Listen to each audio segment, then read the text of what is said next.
వి gold trusted gold buyers. మీరు తాకట్టు పెట్టిన బంగారాన్ని విడిపించి ఈ రోజు ఉన్న మార్కెట్ ధరకు కొనబడును. సార్, మీ ప్రయాణంలో మీరు ఇంత భావుకులు, ఇది ఉండబట్టుకోలేక అడుగుతున్నా, మీకు ఎందుకు బ్యాగులు ఇష్టం అని ఎలా అడిగితే అడుగుతారు. మీ స్త్రీలతో మీ సంబంధాలు ఎలా ఉండేవి చిత్ర పరిశ్రమలో? నేను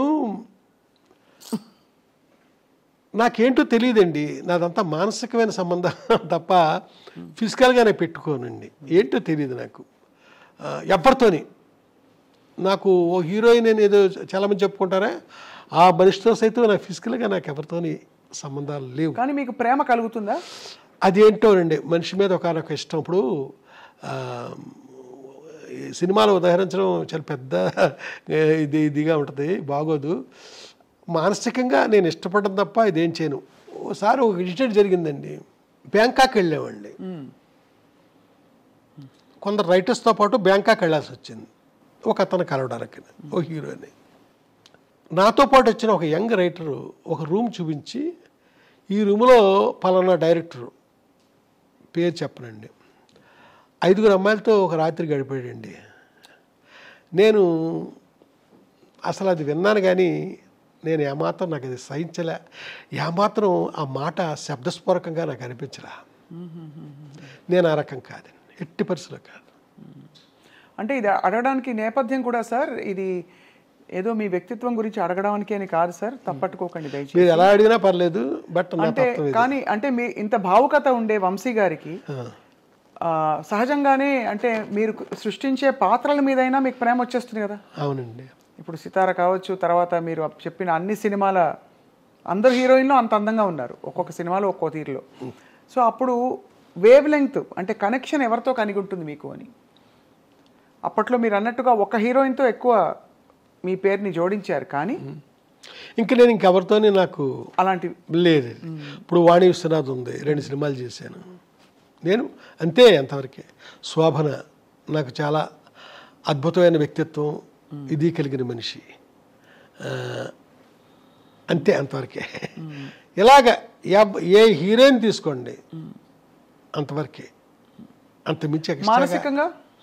మానసికంగా కూడా ఇంకా నేను ఇంకొక మనిషి జోలికి నేను వెళ్ళలేదండి, వెళ్ళబుద్ధిలే. ఇక్కడ ఒక మనిషిని మర్చిపోతే ఎడుదేమో, అప్పటికి ఎప్పటికీ మర్చిపోకుండా ఉండడం. అలాగే మనసులో ఉండిపోయారు, అంతే, అంతవరకే. మళ్ళా ఇంకొక అడుగు ముందుకి కూడా వేయనండి నేను.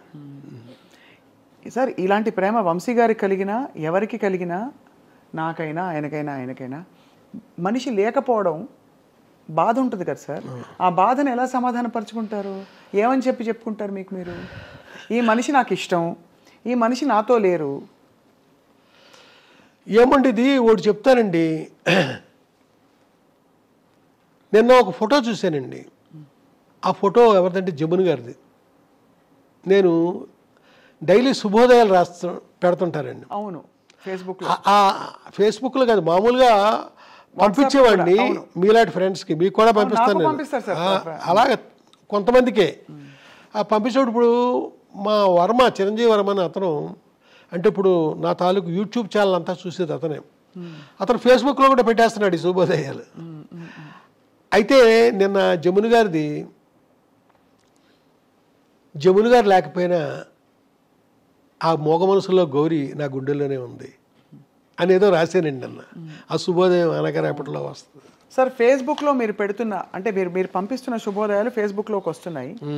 అందులో సరే జమున గారిది పెట్టడం ఒక ఎత్తు అయితే, ఒక రొట్టె ముక్కలు అమ్ముకునే ఒక ఫోటో పెట్టి అక్కడ తమిళంలో ఒక ఏదో రాసి ఉంటే దానికి అంత స్పందన రావడం ఏంటి? వీళ్ళు మళ్ళీ మా పసలపూడి రావాలి అని చెప్పి వచ్చే రామారావు అని మీరు రాశారేంటి అనే ఒక ప్రశ్నకి ఏం చెప్తారు సార్? ఏమైందంటేనండి, చాలామంది వేరే విధంగా రియాక్ట్ అయ్యారండి. మీ పసలపూడిలో ఆ రామారావు అనేవాడు బిస్కెట్లు అమ్ముతాడని రాశావు, చూస్తే అది తమిళ అక్షరాలు రాసిన తమిళనాడు ఫోటో, అది ఏంటిది అని ఇలాగా అడిగారండి.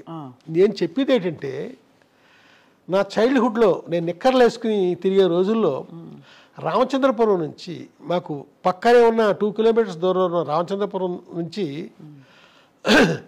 నిక్కరో చొక్కా వేసుకుని రామారావు అనే ఒక అతను వచ్చేవాడు.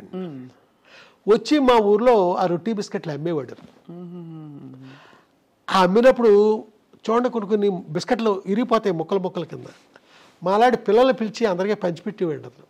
ఆడ పెడతాడేసి పరిగెట్టుకుంటూ వెళ్ళేవాళ్ళం మేము. ఈ ఫోటో చూసిన నాకు, ఈ తమిళ అతను ఫోటో చూసిన నాకు ఆనాటి రామారావు గుర్తొచ్చాడండి.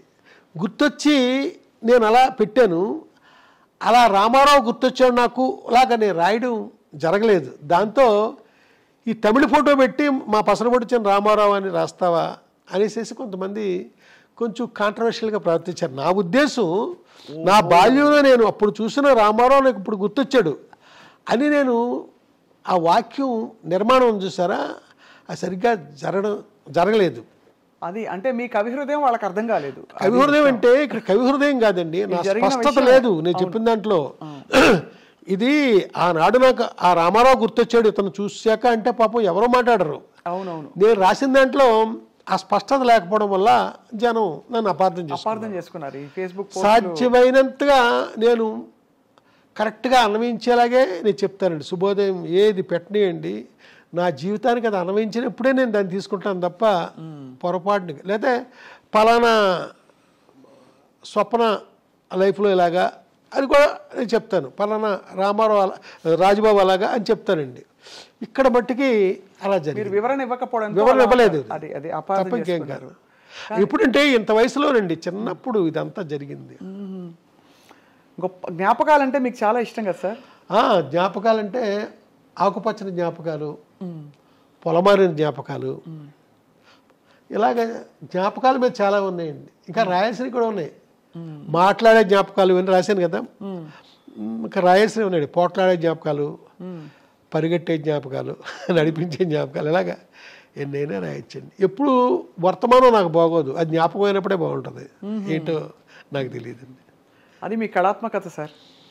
సార్ కానీ ఇందాక అడిగిన ప్రశ్నకి మీరు మళ్ళీ సున్నితంగా అడుగుతున్నా సమాధానం ఏంటంటే, ఏదైనా మనకి ఇష్టమైన వ్యక్తి కానీ సినిమా కానీ ఏదైనా, ముఖ్యంగా వ్యక్తి అయితే అందులో మన మనసుతో ఇష్టపడిన వ్యక్తి అయితే మన చుట్టూ లేకపోతే మనం కొంత అలజడికి లోనవుతాం. ఆ అలజడిని మీరు ఎలా సమాధాన పరుచుకున్నారు? ఇప్పుడు ఉండకపోవచ్చు కానీ ఎప్పటికే వాళ్ళే అని చెప్పారు కాబట్టి సున్నితంగా అడుగుతున్నాను. ఇది ఇప్పుడు ఏమీ లేదండి, ఒక ఒక ఒక ఎన్నో ఏళ్ల క్రితం మ్యాటర్ ఇది. ఇవాళ మామూలు కండిషన్లోనే మామూలుగానే ఉన్నా, కానీ ఎప్పుడు జ్ఞాపకం బాగుంటుంది కదా నాకు. మరి అదే ఆ జ్ఞాపకమే బాగుంటుంది. అలా అంతే ఇది బాగుంది. మళ్ళా గతం నిజం కావాలి అని కూడా నేను ఇప్పుడు కోరుకోను, ఎందుకంటే అవ్వదు కాబట్టి.